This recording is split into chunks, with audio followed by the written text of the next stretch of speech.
Hey guys, it's Sim and this is Wrestling Unlimited as it's Wednesday. No, it's Monday. And tonight was Monday Night Raw. It's also the eve of Halloween, which we should have dressed up. Kind of last minute kind of thing. Now I'm just thinking of it now. I'm like, oh, that would have been funny. But everyone's already seen my costume anyways. When I did the Spider-Man stream, a week and a half ago now? Last week? When was that game? That was 10 days ago when that game came out. But I dressed up as Spider-Man on stream on Twitch. That would have been my costume. So everyone's already seen it. But are you doing anything special for Halloween tomorrow? I know you said something about Halloween parties and stuff in college. So over the weekend, we have a thing called like official Halloween because like in my college town, we're like no one's really allowed to like throw parties like on Halloween. Interesting. Because I know like back in the day, like our school was like it was like really known for like our big Halloween parties. Now, question really fast with that. Is it you're not allowed to throw parties on Halloween because it's a weekday this year or at all ever, even if it's a weekend? Even if it's a weekend, I'm pretty sure. Okay. Anyways. So yeah, like Halloween's a pretty big deal. There was a lot of parties last Saturday, which was pretty fun. So that's cool. You doing anything tomorrow or no?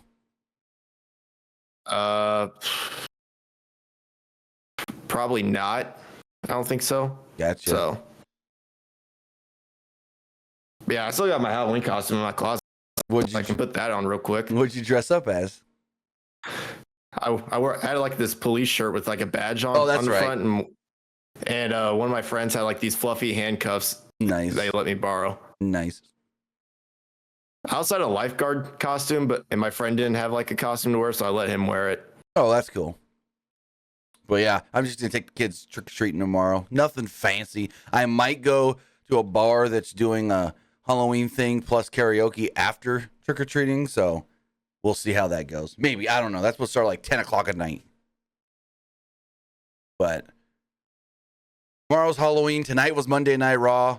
There was supposed to be a spooky part to the show. It was kind of weird with Nikki Cross. Did Nikki Cross blink at all during any of that? Like, I didn't see her blink once. I don't think she did, no. How the hell? Like, I like Michael Cole going, because, like, Wade Barrett kept going, I don't think she's real. And Michael Cole's like, I saw her nose twitch. She's real. But no, I didn't see her move. She didn't blink. No, like, holy crap. That was crazy. And we'll get into all that stupid match that was actually, it was stupid but entertaining all at the same time. Raw overall, though, I thought was pretty good. We got kickoff show matches again. We haven't seen one of those in a long time, but they did announce for Crown Jewel this weekend, there will be a kickoff show match taking place.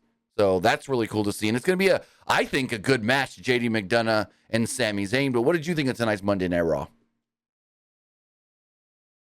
I thought Raw was okay. I wouldn't say it was great or anything, but it was good.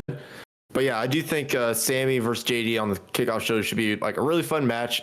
Honestly, a perfect match to get the fans hyped up. So here's my dilemma. I'm torn between two things. Watching Crown Jewel live or going to my son's championship football game at the exact same time. I don't know what to do. Like, I would love to watch the pay-per-view live, do the review right after, bing, bang, boom. But so I originally was going to be able to do all of it. Because the football game, I would have just had to watch the first hour there on my phone, but then I would have been home for most of the show. But they pushed the football game back. And so now it's like right in the middle of Crown Jewel. So the review is probably going to be not right after, but later in the afternoon, like late afternoon, not evening. I don't think I'll be that late because I think if the football game starts at noon, game will run like an hour and a half. I'll probably be home by 3. So yeah, I'll just have to watch the game on the pay-per-view on my phone, unfortunately.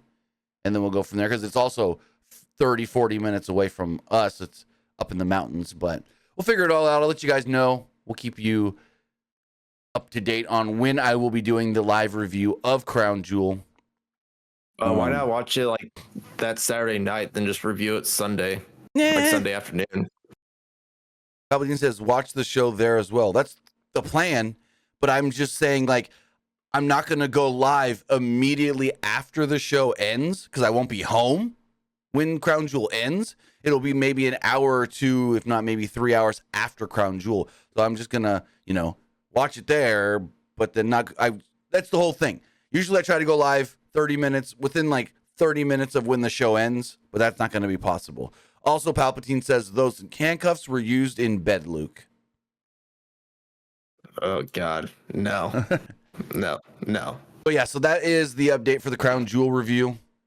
I'll be watching it live. I'll try to live tweet as much as I can. I'll probably have like a 2-phone setup, bring 2 phones with me, or bring my tablet and try to like hotspot my phone to my tablet and watch it on my tablet and then tweet from my phone. I don't know. We'll figure it all out. We'll try to make it work. And then sometime Saturday afternoon, we will do the review. But we're doing a Raw review right now. And before I get into that, I got to get into all the housekeeping. I want to say thank you for joining us here. Twitch.tv/PW Unlimited, YouTube.com/Pro Wrestling Unlimited, and podcast services all around the globe like Stitcher, Spotify, Google Pod, Apple Pod, Anchor, iHeartRadio, and so much more. Remember, if you are watching live on Twitch, you can help us out a couple of different ways.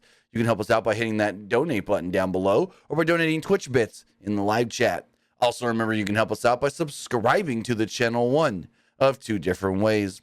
You can either subscribe with a tiered subscription, just like Esports Gaming Rules 316 recently did, or you can subscribe like Broken Trey with Amazon Prime. Because remember, if you have Amazon Prime, then you have Prime Gaming. Prime Gaming gives you a lot of cool things like free games, free stuff for games, and you always get 1 free subscription to any Twitch channel you want to subscribe to throughout the month.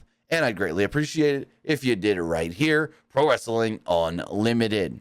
Also, remember, head over to YouTube, hit that join button, and become a channel member. Finally, head over to the Epic Game Store. Head over to the Epic Game Store and buy something. Buy a new game like Alan Wake 2 or Ghost Runner 2. Buy an old game like The Last of Us Part 1, Dead by Daylight, or Dead Island 2. Claim the free games, Tandem, A Tale of Shadows, or The Evil Within 2. Or get bucks for Rocket League, Fortnite, and Fall Guys. And when you do, use this code right here, PW Unlimited at checkout, and you will be supporting us at no extra cost. Also, remember, new season of Fortnite drops in like 4 days. You're going to want to get that battle pass, and you're going to want to use this code for that brand new battle pass later this week.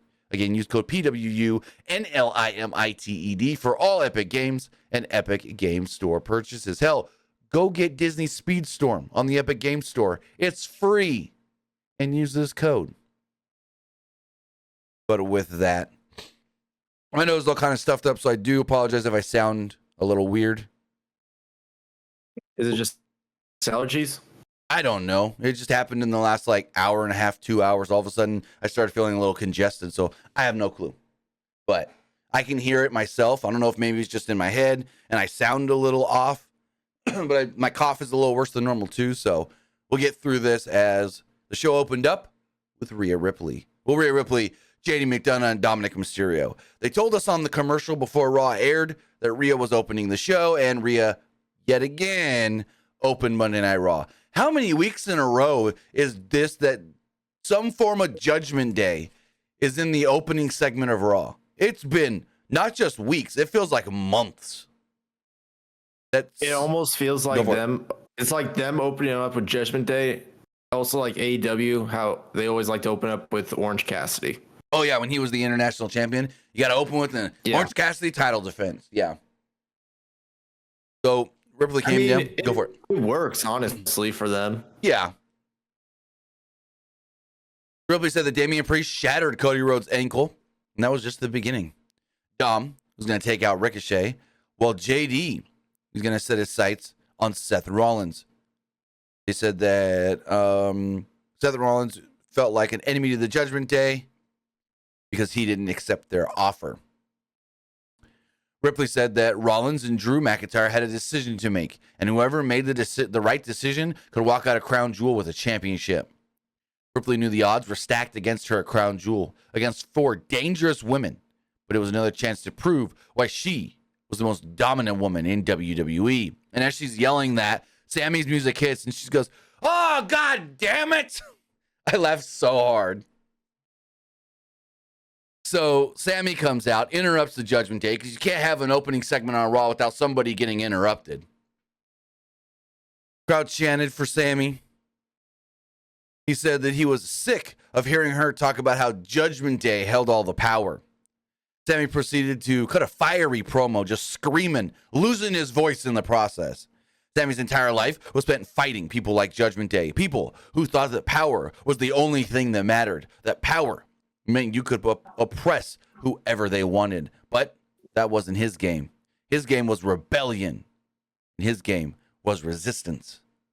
Zayn says that he would fight any member of the Judgment Day, even if it was 5-on-1, as long as there was a breath left in his body. Zayn says that he would fight until Judgment Day was no more. Ripley then looked around and was like, well, you got matches. You're going to fight Damian Priest tonight. And then the crowd kind of booed a little bit. Because the crowd, I guess, wanted it to be Dom, but it's not going to be Dom because Dom was taking on Ricochet. And then she told JD and Dom to attack. And that's when Ricochet did run down. JD and Dom bailed. McDonough tried a cheap shot on Ricochet. Ricochet ducked. McDonough flew over the top rope. Dom tried a cheap shot, but Ricochet saw it coming and Dom ran away. We go to commercial. And then when we come back, we set up Dom versus Ricochet. But what did you think of the opening segment?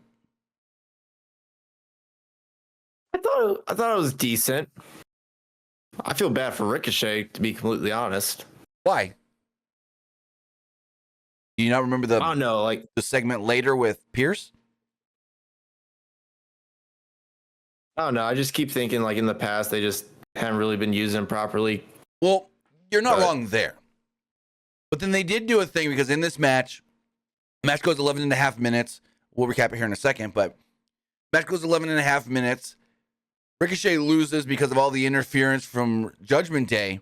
And then later we see him talking to Adam Pearce where he's like, hey, I know you saw what went down in my match. Like, what are you going to do about it? And he's like, well, I can't reverse the decision from the referee. That's final. But I know you've really been proving yourself recently. So how about I get you a match to possibly earn a shot at the Intercontinental Championship? So it looks like we're going to get a number one contenders match between Ricochet and Ivar. That match, oh my God, is going to be good. If Ivar and Kofi was really good, I feel like Ivar and Ricochet could be even better. I really like what they're doing with like Ivar though. Oh yeah, I love that. Oh, Eric's out injured? Well, you're going to sit on the shelf as well. No, Eric's out injured? You're going to prove yourself as a single star. I bet you if like Vince was still in power, they would just use Ivar as a guy on main event. Maybe. I don't know. That's an interesting one to think. I don't know.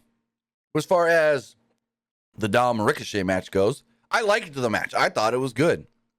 Like I say all the time, every time I see Dom, he gets better. Ricochet was all over Dom early on, but distraction from McDonough allowed Dom to take control during a break. Dom hit 3 amigos, but Ricochet ducked a 619 and hit a handspring back elbow. Ricochet hit a flying crossbody and a lion salt for a 2. Dom raked at Ricochet's eyes and then hit a neck breaker. Ricochet avoided a frog splash and hit a super kick. Ricochet went to the top but was distracted by both Ripley and McDonough. This allowed Dom to apply a schoolboy when he got down. He held onto the tights and pinned him 1-2-3 to pick up the victory. So there we go. Ricochet does get defeated, but he gets the better of them afterwards. As Judgment Day were celebrating, Ricochet super kicked McDonough and then gave Dom a recoil. Ricochet went to the top, but Ripley pulled Dom out of the ring before he can hit him with like a 450 or a shooting star or whatever he was going to do. So in the end, Ricochet did get to stand tall. I will say, I do like that they keep having like Dominic work with a lot of vets. Yes. Like that's one way he's getting better.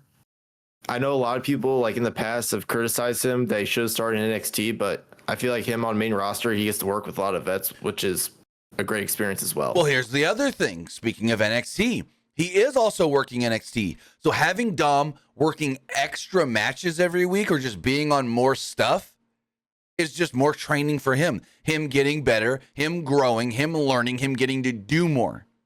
So I really like that he's on NXT. Yeah, he's North America champion, whatever. Good chance he loses it tomorrow to Nathan Frazier. But I like that they have him down there in NXT because he's learning more stuff down there as well. That is true, honestly. I honestly don't know how much longer he'll keep the belt. I mean, I could see them taking it off of him tomorrow against Nathan Frazier. But at the same time, of course, I would have said that a couple of different times, and then he's still the champion. Like, he lost it to Trick and won it back, 3 days later? I feel like Trick should have kept the belt, though. But here's the problem. Trick winning the belt was never the plan. So that was just hey, we're going to do something cool for the show, but that's not the overall plan, so we can't hold that belt. It was a big, like, I don't know. I feel like with how, like, hot Trick is right now, how over he is and stuff, I feel like you would think they would keep the belts on him. I don't know how much you watch NXT, but Trick got attacked 2 weeks ago. You think it was Carmelo Hayes? Because they're doing a big story thing. What story would that be though? Like, so here's the thing. Trick doesn't have a title anymore. No. So here's the thing. It was supposed to be a 3-way number 1 contenders match for the NXT title shot. All of a sudden, Trick comes out and they're like, oh, he's added to the number 1 contenders match. Carmelo got mad that he got himself added to the title match without earning it. And then before the match happens, someone attacked Trick. Trick couldn't compete in the number 1 contenders match. And then there was Melo yelling for help. But no one saw the attack. We don't know who actually attacked Trick. People are saying it was Carmelo out of jealousy that he's getting favors. Because that's the second number 1 contenders match he got himself added into without having to earn it. That's how he got the shot for the North American title. He got entered into a North American title number 1 contenders match that he didn't have to earn.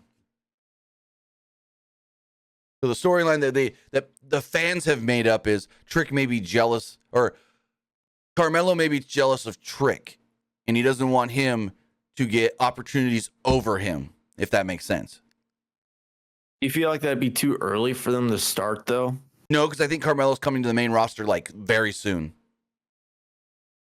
There's talks of him coming up soon. I thought he would at least come up by after WrestleMania. Next year? Next year's Mania? Yeah, the next one. I don't know. I've heard it's imminent. Coming up maybe before Rumble. Or by Rumble. So, I don't know. We'll see how it goes, but that is one of the more interesting things on NXT. And tomorrow, Carmelo is facing Dragunov for the title on Halloween Havoc. So, we'll see how that goes. So you think after that? I think Dragunov retains. Yeah, but do you think after that they'll start they'll probably start Trick and Melo? That'll lead to well, if that's the story, premium live event. Here's the thing.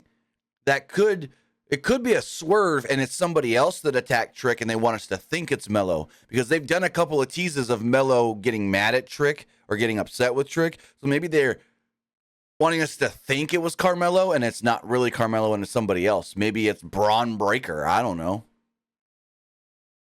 Nah, I don't think it's Braun.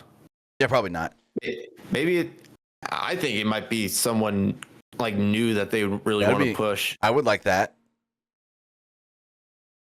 What I did like on tonight's Raw was the use of the video packages. We got a lot of video packages tonight to hype things up and hype people up and hype stuff up, and I loved it.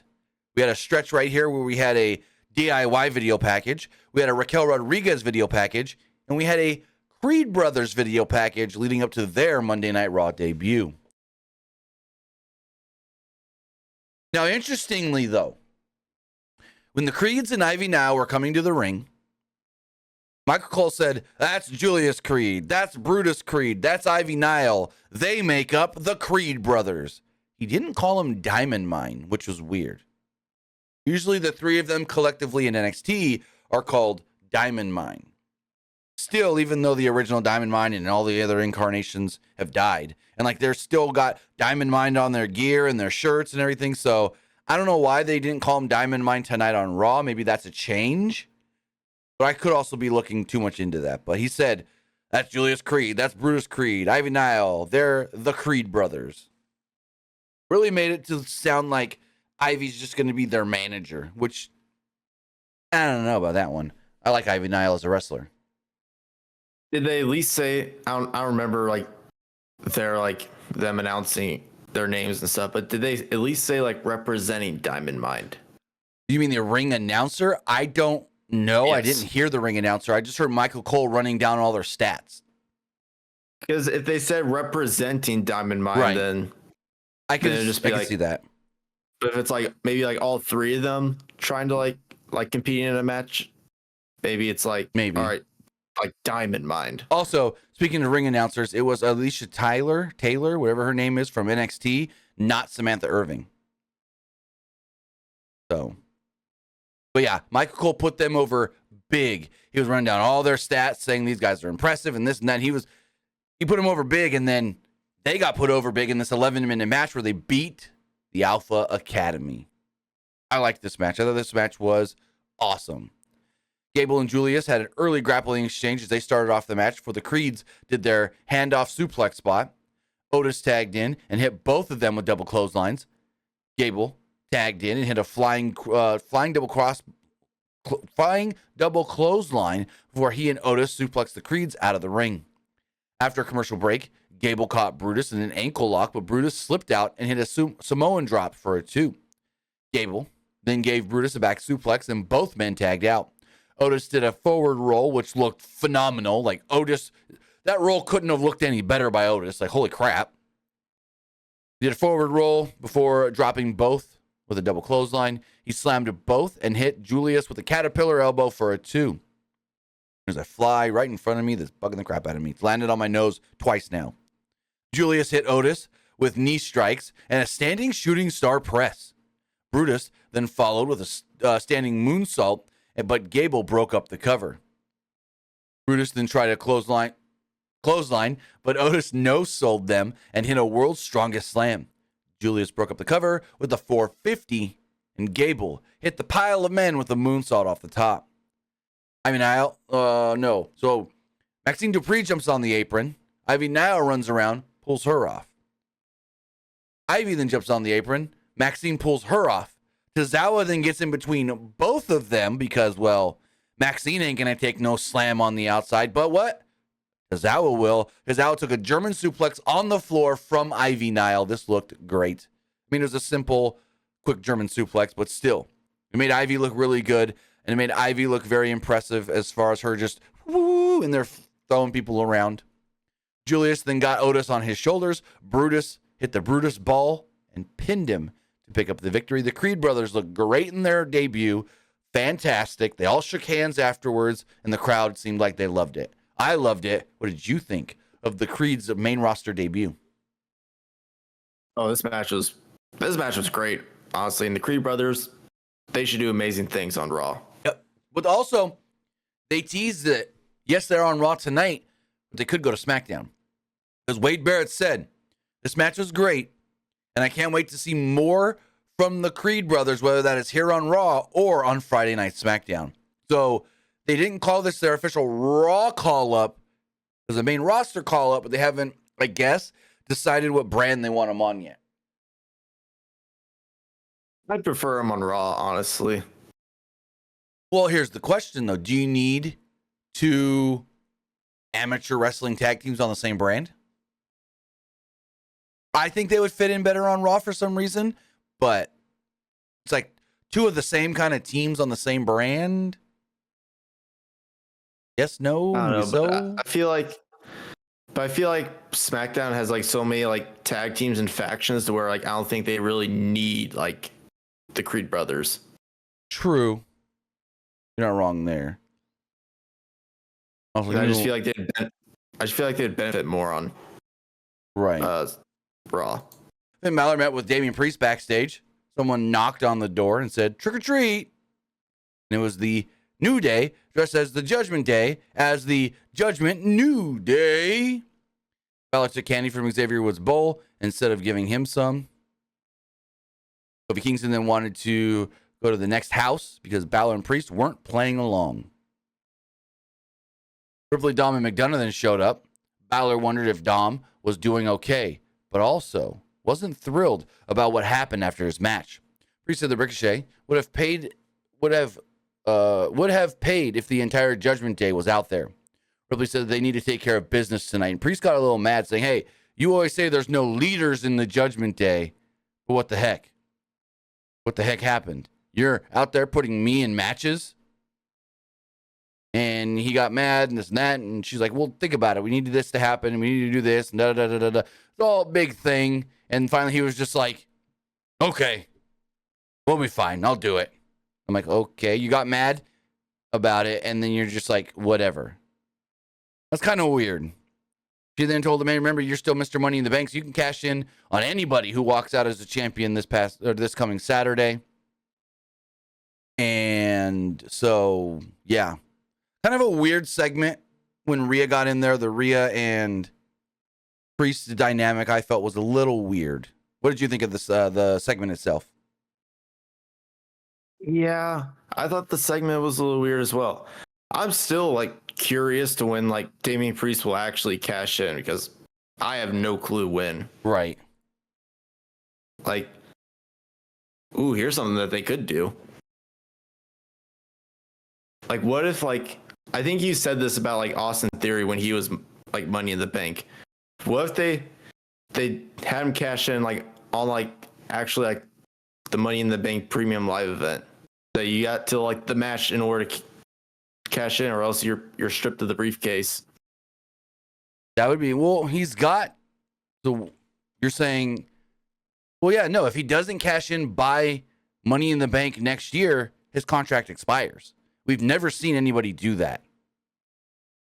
We've never seen anybody's contract expire. That's the thing. So I don't know how that would work. And would you do that with somebody like a Damian Priest, have their contract expire? Or would you want to do that with somebody that's more like a Miz level wrestler? Well, I don't want him to lose the briefcase like for nothing. Right, exactly. But like, I don't want to see him like do a failed cash, and we already seen like Theory do that last year. I don't think we really need another one. So,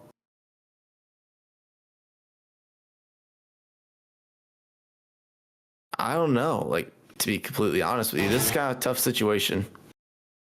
I mean, I think Seth retains this weekend. I could see him cashing in on Saturday.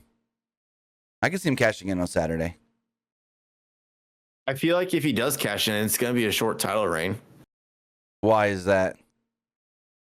Because I don't see him holding the belt to like Mania.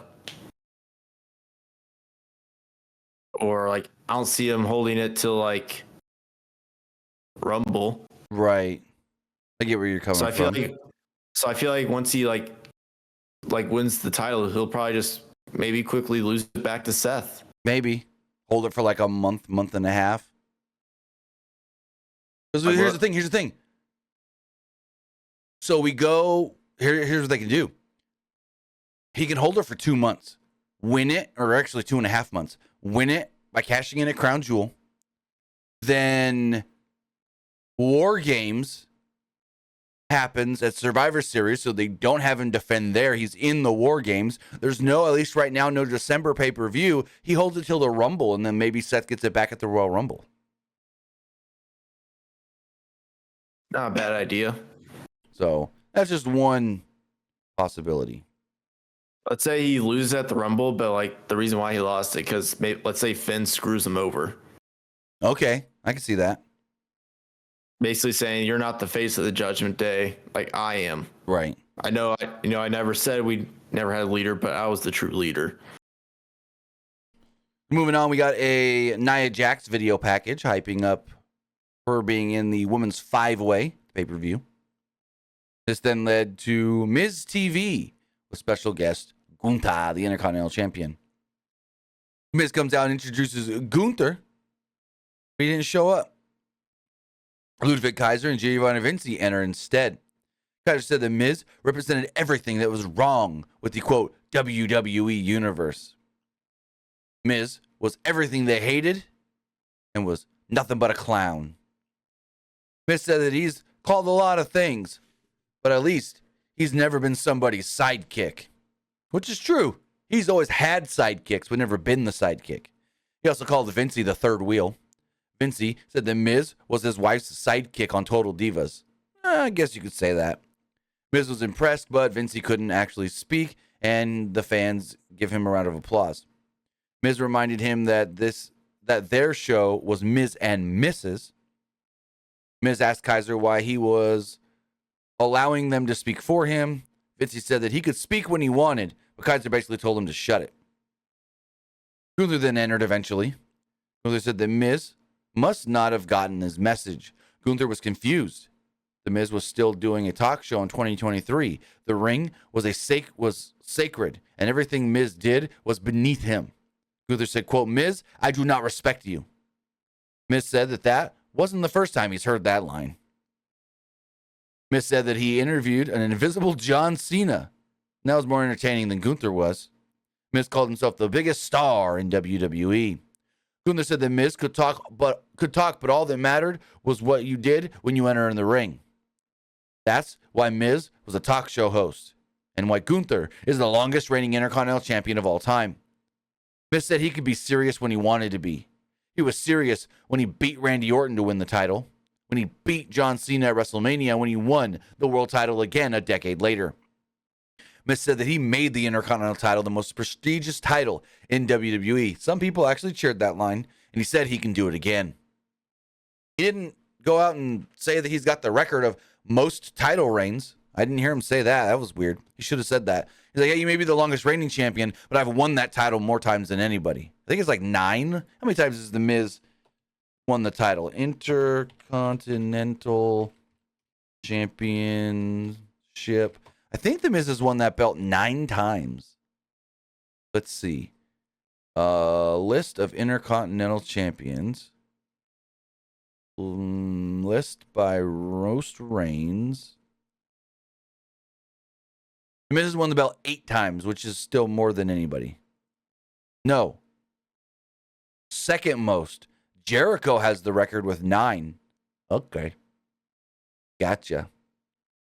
I thought Miz had that record. He was like tied with the record. That's what I thought too. I thought it was a tie. Gunther mocked. Do you think they'll eventually have Miz break that record? Very good chance. I mean, he needs 2 more reigns to break it, 1 more to tie it. So I don't know about breaking it, but I could see him tying it. He ain't gonna beat Gunther for it, but maybe down the line, maybe in a year or 2. Gunther says maybe he can beat someone like a Ricochet, for example. Right. So Gunther was amused by all of this. He called Miz a great sports entertainer, and Kaiser grabbed a pumpkin with Miz's logo carved on it and then smashed it. Gunther mocked the Miz, so Miz attacked Kaiser and Vincey. Gunther dropped Miz and said that he was not in his league. Miz attacked Gunther, but was held back by Kaiser and Vincey, so Gunther booted him. Miz realized the numbers were against him, and he left as DIY were making their way to the ring. So a couple of things here. Are they turning Miz babyface? You think? You going up against Imperium?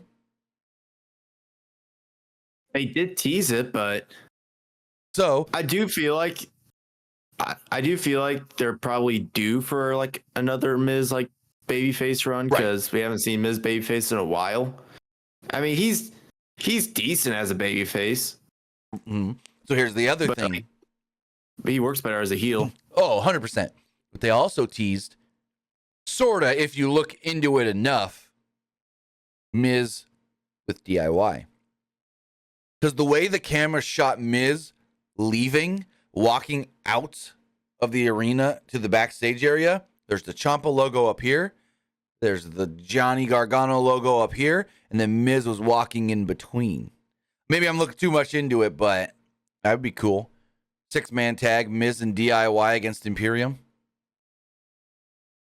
It would be fun, but the question is, how do you get like Miz to DIY? Because if you really think about it, like in storyline, Ciampa and Johnny both don't like Miz. So let's lead to our next segment. Miz confronted Adam Pearce and said that was the most disrespected he's ever been in his career. Pearce wasn't sure about that, and I wasn't either. Miz wanted a title shot. Pearce said he can't just give it to him. He can't just give him the opportunity. He has to earn one. Pearce said that there were other contenders, too, which brought Bronson Reed into the frame. Which I'm like, Bronson already got a shot and lost, so yeah, screw you. You're the last one to lose. Miz said that he would be the one to beat Gunther. So like earlier when I said Ricochet versus Ivar, it might be a four-way. Ricochet, Ivar, Miz, and Bronson Reed in a number one contenders match to face Gunther. It could be a four-way.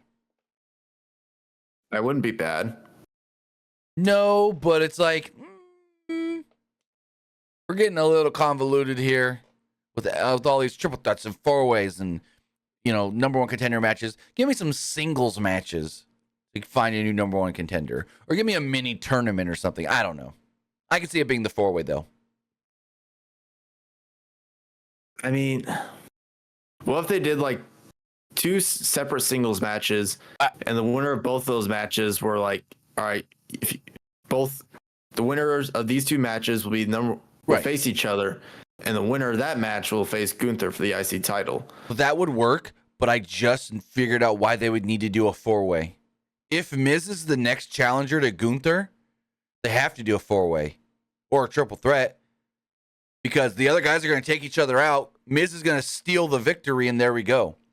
Someone's like, Ivar's going to hit the moonsault on, I don't know, Ricochet. He's going to go for the pin. Miz is going to grab him, skull-crushing finale, pin Ricochet, and there we go. Miz wins the match in the number one contender spot.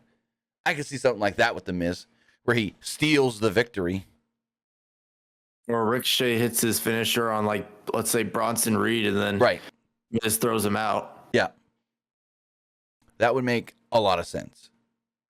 Then we got an almost 11-minute match. It was DIY.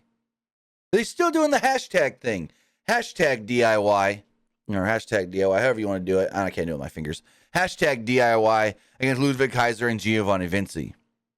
They also got new music. What do you think of the new music? I'm not a super big, theme song guy, entrance music guy, so it's like, it's whatever. I'll have to listen to it more when the music gets released on Spotify or something. Right. Yeah, because Michael Cole's talking over most of it too. Yeah, so I'll have to listen to it more. I don't know why they keep changing a lot of people's music. I know they changed Johnny's. Did you hear why? Why? Johnny said it on Twitch. He said they were never supposed to be a tag team in WWE, and when they got brought in as a tag team, they gave them the most generic, quick music they can find, the quickest, most generic music they can find, and then never changed it after that. That's why they had the music they had as DIY. Because basically they just pulled from a generic music library. Now they've got music that was created for them. A lot of people actually liked their DIY theme music, though. True. You know who else has generic, royalty-free from a library music? Who? MJF. MJF's theme song is from the YouTube royalty-free music library. Have you listened to his theme music with lyrics that's on Spotify? I have not. I've just listened to the one that they jacked off of YouTube. Well, I know there's a version out there that's with lyrics that someone created. I'll have to send it to you after this. Yeah. The one he uses, though, is straight off of, you go into your YouTube studio if you're a creator, and you can click free music library, and it's there. I forget the name of it. I could probably pull it up here in 2 seconds. And that's one wrestling theme song we can play and not get in trouble for playing. I mean, you might get in trouble by AEW, though. Nope. Because it's from the YouTube royalty-free music library. That's all I got to say is, hey, YouTube gave me this music to use. It's royalty-free. I don't got to pay or get approval or anything. I can play MJF's music whenever I want it on one of these podcasts. Anyways, as far as the matches go, Ciampa and Gargano got cool new graphics and cool new matching gear. Gargano tried to make the tag after a commercial break, but Kaiser dropped Ciampa and pulled him off the apron. Gargano hit Vinci with a DDT and made the tag to Ciampa, who hit both opponents with clotheslines and a leaping double clothesline. Ciampa then gave Kaiser a reverse DDT and got a 2 off of it. Everyone traded big moves until Kaiser dropped Ciampa with a clothesline. Kaiser tried something off the top, but Gargano super kicked him, sorta out of midair. Ciampa then ducked a Vinci moonsault and hit a knee strike. DIY followed this up with a meet in the middle, and boom, pinned Vinci to pick up the victory. So DIY celebrates, but then afterwards, Vinci's sitting in the corner, and Kaiser's looking at him like he's pissed off. I thought Kaiser was going to smack him or something, like attack him. He would look so mad. But Kaiser looked very disappointed, very mad, very upset. What do you think of the match and the subsequential afterwards tease more of, we might kick you out of the group because you suck, Vinci? I mean, the match was good, I will say, but I really do not want them to kick Vinci out of the group, because if they did, then they're just going to go back to like Ludwig just being the guy, just an extra guy like Gunther. At least like when all three of them together, like you got like him and Vinci as like the tag team and stuff. Yeah, no, I think they need the 3. Because remember when they first came up to the main roster, it was just the 2, no Vinci. Then they eventually brought Vinci up. I always thought that was so weird. It was weird to me as well. Like they mainly just had like Ludwig as just a guy that just speaks for him. He was basically being treated like a manager. Yeah. So I don't know. It's weird. I mean, if they did that, then you know what they should do? Bring back Alexander Wolf. I mean, I wish. That'd be cool. I'm honestly kind of shocked they haven't, though. True. But we'll see. Also, I'm going to show you guys something really fast. We go here. And we do this. And we go here. And I click this. This is the back end of YouTube. If you're a creator, you post videos on YouTube, this is what you will see as the YouTube studio. You go over here to the left, you click creator music. Then you go to Dig Deep by R.W. Smith. And it plays, and it's MJF's theme song. Like, what the hell? So yeah, that's where MJF's theme song comes from. YouTube. And the YouTube royalty-free library. It's actually called the Creator Music Library. But yeah, it's all royalty-free music that you can use and play in all of your videos and not get in trouble for. There's thousands of songs. You would honestly be surprised of how many like wrestlers they have like that use theme music, and you think like oh, either WWE or AEW, they created that song for them. Like no, nope. Like they're actually like music that was like made before that. Yeah. But like either like they bought the royalties for that, or like it's like copyright free. Right, exactly. So then we got a Nakamura video that was a little weird. He's like saying that he's waiting for somebody to come. Is that what I got out of this? Kind of. Like some people thought maybe it was a Randy Orton tease. Like, oh my God, he's waiting on Orton. We know Orton's coming back soon. But I don't know. It was weird. Hold on, let me see something really fast. I saw somebody tweet something that kind of made a little sense. But let me see if I can find it really fast. Because he says, do you want me to choose you? Or will you choose for me? Do it. Show yourself. Some people are like, he called out CM Punk. And I saw others going, maybe he's looking for Randy Orton. But I don't know. But in his thing, he said, quote, do you want me to choose you? Do you want me to choose you? Or will you choose for me? And then he said, do it. Show yourself. Show yourself who? He also said he's looking for his next sacrifice. So It's not Punk. No, I doubt it. I doubt it's Punk. Highly doubt it. I mean, it could be Randy. Like, it would be a cool way for like Randy to return. Like, if I'm being completely honest, let's say he's throwing like an open challenge at like Survivor Series, let's say. Yeah, and he kept saying, I'm waiting too. Because he said, here's what he said. He said, go ahead, step forward, awaken me. Poke the lion. That is what a strong, brave hero does. Do it. Show yourself. I am waiting. So, we'll see who he's talking about, but I don't know. But he said he's looking for his next sacrifice. He talked about, do I have to choose you or you choose me? He said, where are you? All these different things. He's waiting for somebody, but they aren't telling us who yet.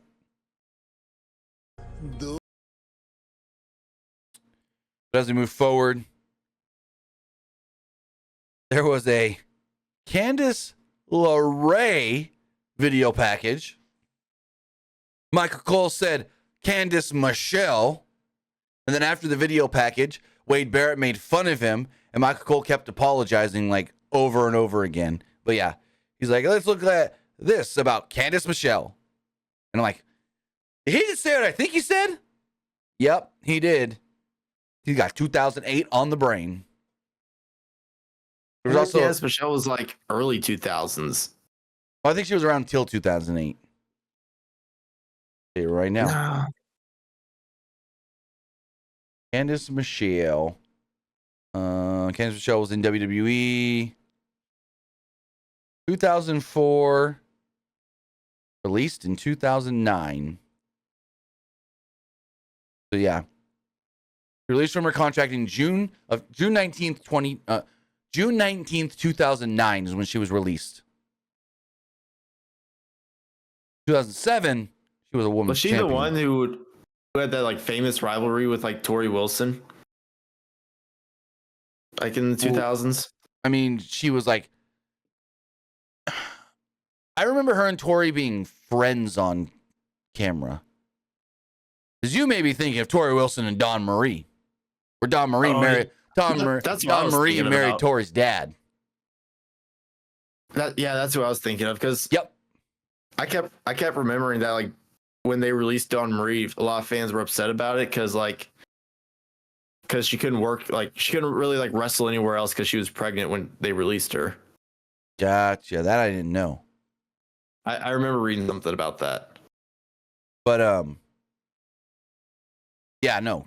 Tori Wilson had a story with Dawn Marie where Dawn Marie married Tori Wilson's dad. And then she was like, oh, you want me to not be with your dad anymore? Meet me in a hotel room. And then they were both in lingerie and they started making out. And then Tori Wilson's dad's like, I don't want to see this anymore. And stop showing the video. And that was like at Armageddon, the Armageddon pay-per-view. And yeah, it was a whole thing. That was a whole weird thing. Weird storyline. And then I guess they wanted us to think that Tori's dad died during sex. Like he had a heart attack while him and Dawn Marie were having sex. And he died.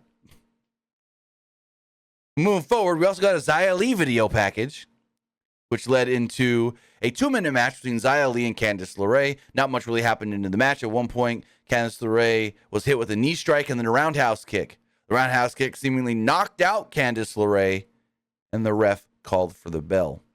Basically said, Candice LeRae can no longer continue. The match is over. So I'm pretty sure this was storyline. Yeah? Yeah, it has to be storyline. It has to be. Especially since they showed her in the back being checked out by the doctors. They showed her again, like, after the break or whatever, being checked on. So when they did that, because at first I was like, legit or story? But then when they showed her being checked out backstage, I was like, oh, it's got to be storyline if they're showing more. If it was real, they wouldn't show her anymore on TV. Plus how quickly the ref jumped to it, too. Right. How quickly the ref was like not how quickly the ref jumped to check on her, but how quickly the ref jumped to stop the match. Because like she barely even looked at her and was like, the match is over. Usually the ref would run over, check on her, be like, can you go? Can you not go? And then boom. Also, speaking of this, you hear Jon Moxley saying that AEW should have stepped in and stopped him in the Phoenix match where he got his concussion. They should have. He said they should have. He said there needs to be a policy in place when a wrestler gets hurt. He goes, I don't care. And this, not to get on my high horse, but this justifies and vindicates me. Because I was saying when we found out how early he suffered that concussion, I went on Twitter and was like, they should have stopped the match. Look what they did with Rey and Santos Escobar in WWE. They just stopped the match. And everyone goes, Moxley wouldn't have let him do that anyways. Moxley would have said, I'm not stopping a match for nothing. Now Moxley is out here saying that they should have stopped his match. Moxley is out here saying AEW needs a policy in place for when wrestlers get hurt and to bring the doctor in to check on them. So, yeah. All the people that tweeted at me saying John Moxley would never let anybody stop his match even if he was hurt. That ain't the case. He thinks he's got a concussion or seriously injured or something. Yeah, he's going to want the doctor to check on him, and he said so himself.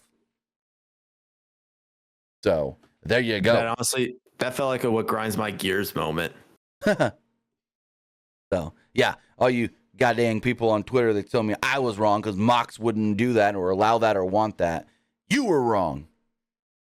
It's mainly like Tony Khan he's always just like, do whatever you want and stuff. Remember when he had Britt Baker out there working with a broken wrist for months? Yeah. I'm not going to name any names. I've been told by one person who worked multiple times in AEW that they don't outright say work hurt, but they encourage you to just work through it and work through things in AEW. Oh, you'll be fine. I know Kenny worked hurt for a while. Who? Kenny. Oh, Kenny worked with multiple different injuries. Kenny Omega worked with a hernia. I don't know how he did that. But he's a freaking machine. I was told by somebody that's been there, not as a assigned wrestler or anything on the roster, but been there multiple times as an extra and have seen people be told, oh, you'll be fine, go do the match. So, yeah. In the back, Jey Uso approached Sami Zayn and said his promo got him all fired up earlier.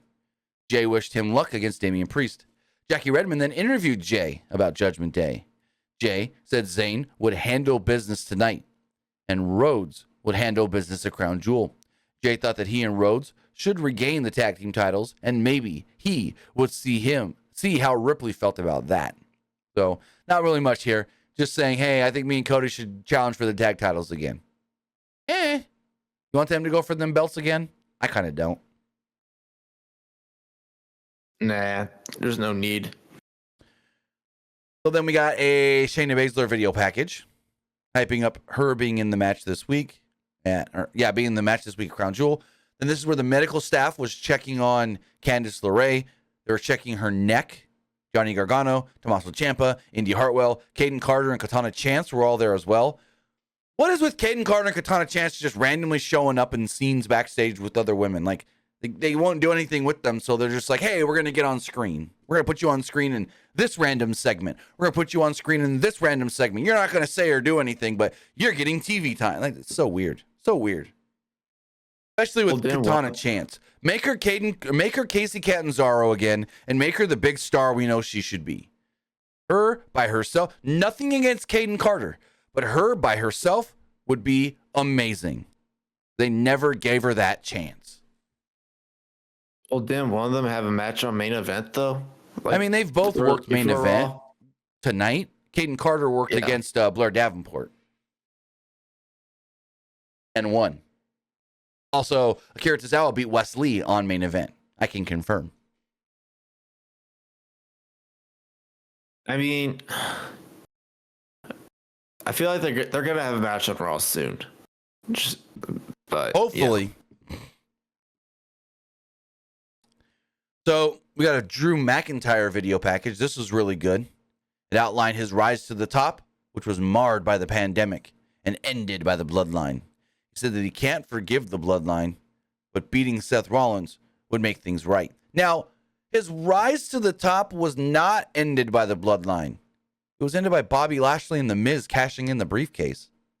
The bloodline just stopped him from beating Roman after his rise to the top was already ended. So you got some revisionist history here, trying to change the story. Because, again, Bobby attacked him, Miz cashed in the briefcase and won the belt. I mean, I get where he's coming from with this, or like his rise to the top, like he was almost up there, but then Bloodline stopped him. But his real like thing, what he's trying to say was actually like just Miz and Bobby. It's had a reign. Because it's not like he's not a top guy still. Yeah, he lost the belt and everything. Yeah, he didn't beat Roman for the title because of Solo Sikoa, but he's still up at the top of the card. So Seth Rollins comes out, speaking of Drew McIntyre. Seth Rollins comes out. We get a Zoe Stark video package. We go to a break and we come back. Rollins cut a promo before his match with JD McDonough. Rollins said that he would beat up Judgment Day's little bag boy tonight in preparation for his match on Saturday with McIntyre. Rollins heard that what McIntyre said earlier, and said, boo freaking who. Rollins called him the big Scottish baby. He said all of us were fighting battles in 2020, and many had it worse than McIntyre. Some people didn't know when their next paycheck would come and see their family members again. Some didn't. Rollins didn't have any sympathy for Drew because he didn't get to win the title the way he dreamed it. He didn't have sympathy for McIntyre losing thanks to the bloodline. He didn't hear Sami Zayn or Cody Rhodes crying for pity.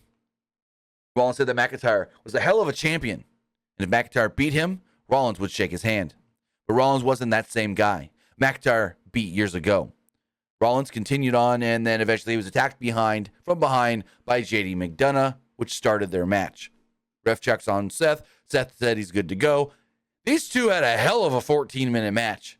Like, JD McDonough this is probably the best main roster JD McDonough match we've seen. Yeah? No? I agree. Yeah. Like, JD McDonough looked like, oh yeah, this guy deserves to be on the main roster. And it wasn't just, and I know what people might say, Seth made him look good. No, I think he just held his own against Seth Rollins. Like, this was really good. Rollins was all over McDonough early on, despite an attack from behind. After a commercial break, McDonough was suddenly in control with the rest hold. Rollins fought back with some chops, a clothesline, a thrust kick, a clothesline, and another clothesline. Rollins then hit a sling blade and a running knee strike. McDonough avoided a curb stomp and a block of a pedigree before hitting a headbutt. The two traded counters until McDonough hit him with a Spanish fly and got a 2 off of it. Rollins then followed with a buckle bomb. He went to the top, but was distracted by Priest walking down with a referee and his Money in the Bank briefcase. Rollins tried a frog splash, but McDonough got the knees up and cradled for a 2. Rollins then hit a super back suplex off the top rope. Tried to go for another curb stomp, missed it. Tried to go for another pedigree, got reversed, eventually did hit the pedigree, eventually did hit the curb stomp, and picked up the victory, staring a hole into Damian Priest.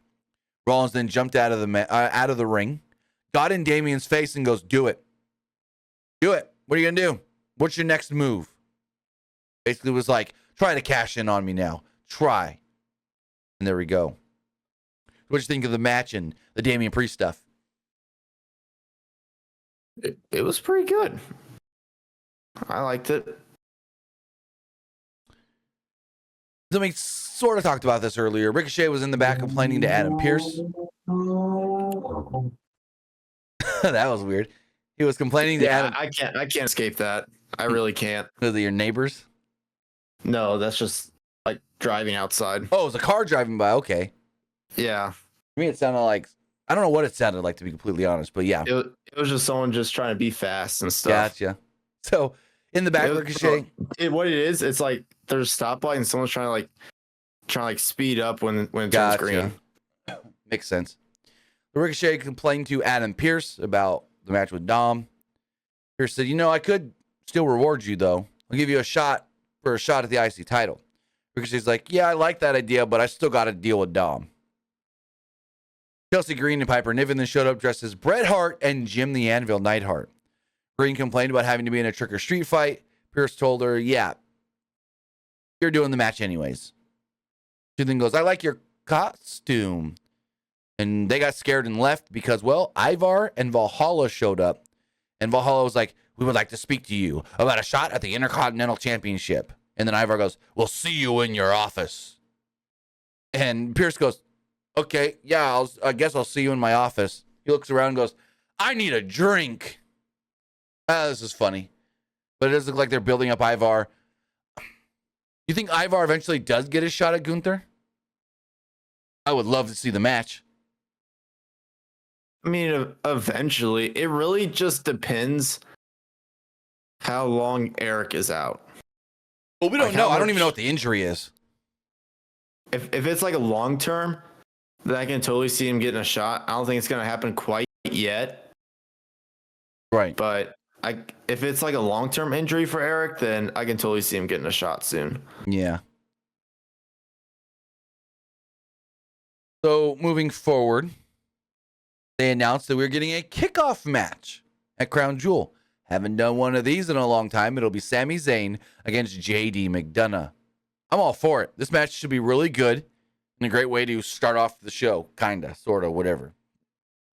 So I'm for it. I like it. Give me kickoff matches again. Kickoff matches were always fun because it's like you always got good matches on the pre-show that you got to watch on the YouTube, and it hyped up the show, building it up, saying, hey, if you like this match, you might like the other matches that you see on the main card. So I hope this isn't just a one-time thing and they bring back the kickoff show match, even if it's just one match a kickoff show.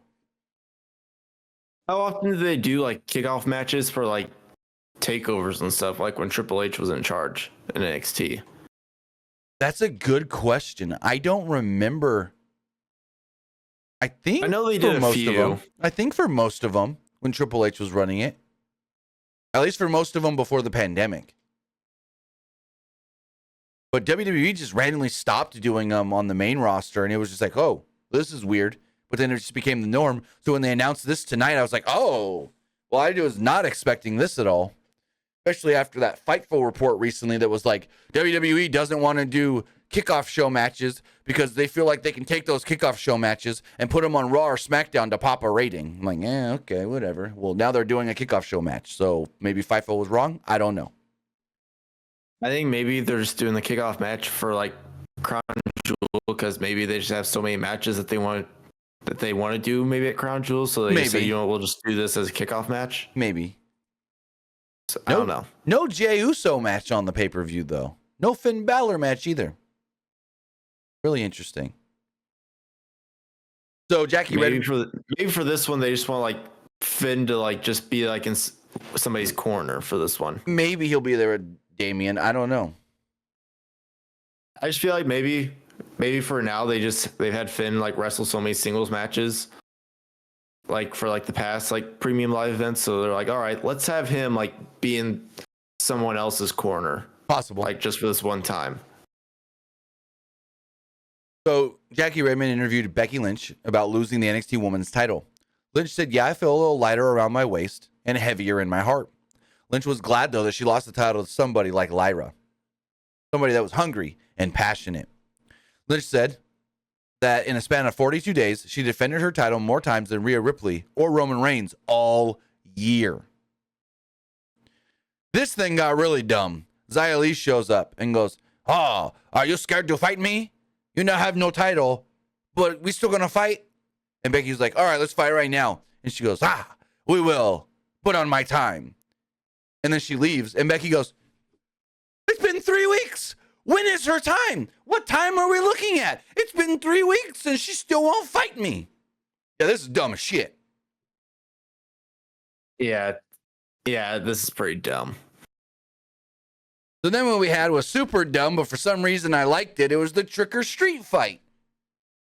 It was the Bunny Natalia against Chelsea Green, the Hitman Hart, wearing Natty's gear. She literally wore Natty's gear.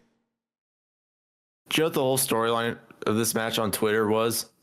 Something along the lines of Natty grabbed in 2018 or 2019, Natty grabbed Matt Cardona's balls backstage during the SmackDown invasion of Raw. And then they were going back and forth. It was 2018. Then they were going back and forth. I saw parts of this on Twitter. I got kind of dumb. Like, I thought it was kind of dumb. So I didn't really... If it popped up on my feed, I saw it, but I wasn't seeking it out. I saw eventually like a fake cease and desist got sent for some. I don't know. This was dumb.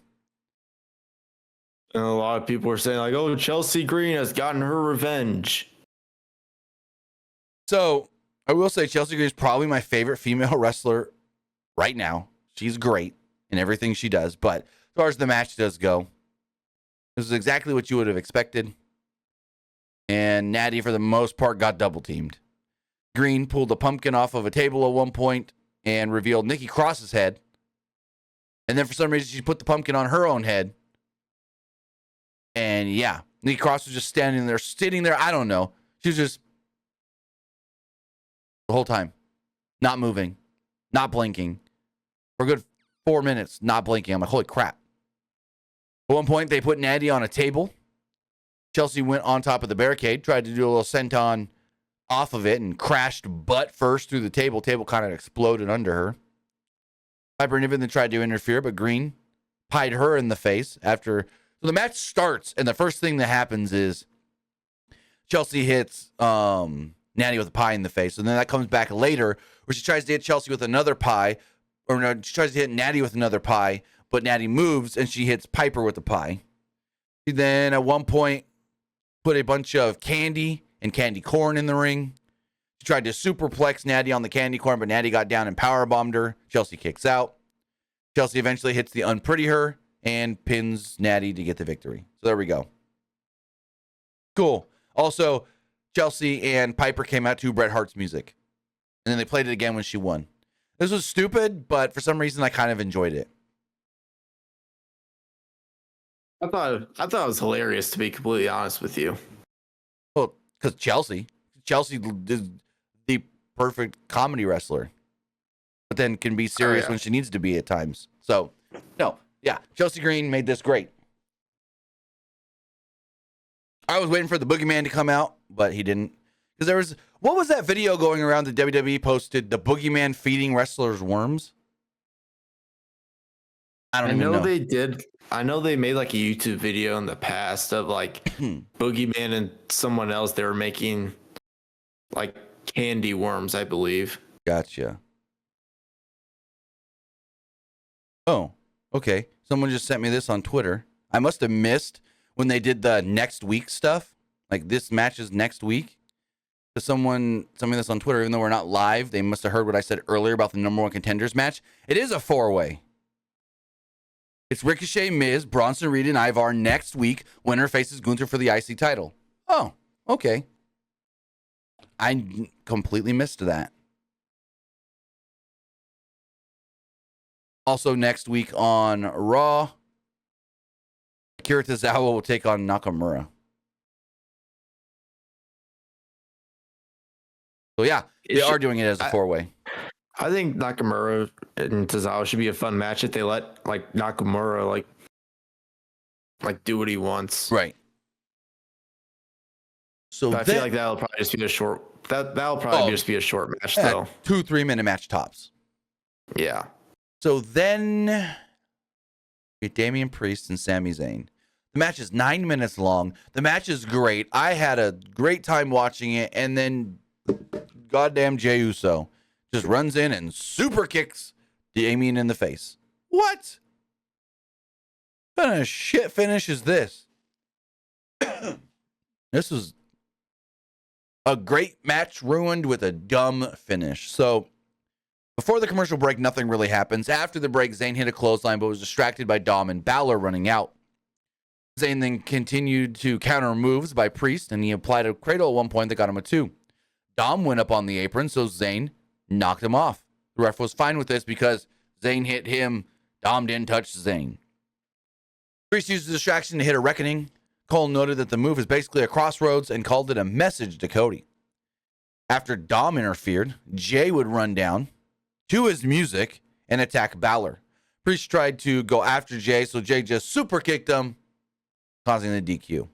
There we go. What did you think of that before we get into the post-match? I mean, it was a good match, but yeah, the finish was kind of dumb. Yeah. Because then it gets even weirder. Because, like, Jay super kicks Damian, and then he kind of disappears for a minute while Judgment Day are all putting the boots to Sami Zayn. Then Jay reappears, tries to help Sami. Cody comes out, makes the save. Rhodes took out Priest while Jay and Zayn wipe out Balor and Dom. Rhodes then sets up on the announce table, but Priest made the save of McDonough. Well, were saved by McDonough. Zayn and then gave McDonough a haluva kick and handed him off to Cody. Cody then gave him a crossroads on the table. Cody and Sami are all pumped up. Cody then asks for a microphone, but then Sammy knocks the microphone out of his hand and goes, "One more time!" And so Cody jumps up on the table and gives JD yet another crossroads. This time bouncing off of the table. Rhodes then eventually cuts a fiery promo on Priest. He said Priest has the briefcase and was on the cusp of greatness, but couldn't cash it in because he was a walk behinder. He walks behind Ripley, walks behind Balor, and, well, even walks behind Dominic. Rhodes said that he was back on his path, and the path goes straight through Damian Priest on Saturday. That's how the show went off the air. That is how the show ended. What do you think of the post-match stuff? It was okay. But the Sammy thing, yelling at Cody to do it one more time, was a little weird and kind of out of character for Sammy. Feels very heelish. Yeah.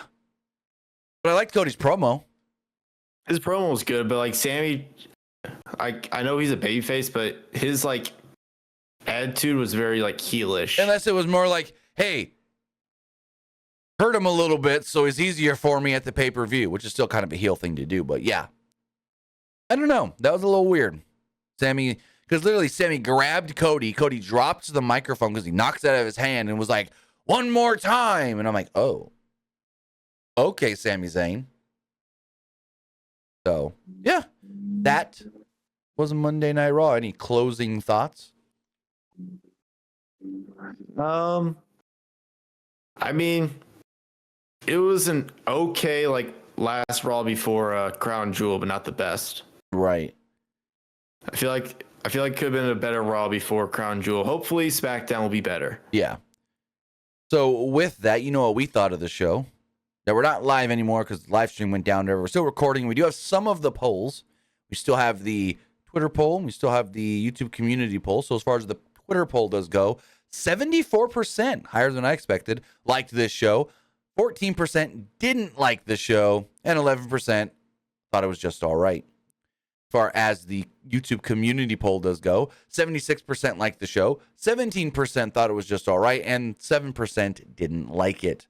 As far as the comments, person says, "I liked it. Happy Halloween Eve." Person says, "I loved it." Person says, "I thought Raw was all right, plus happy early Halloween."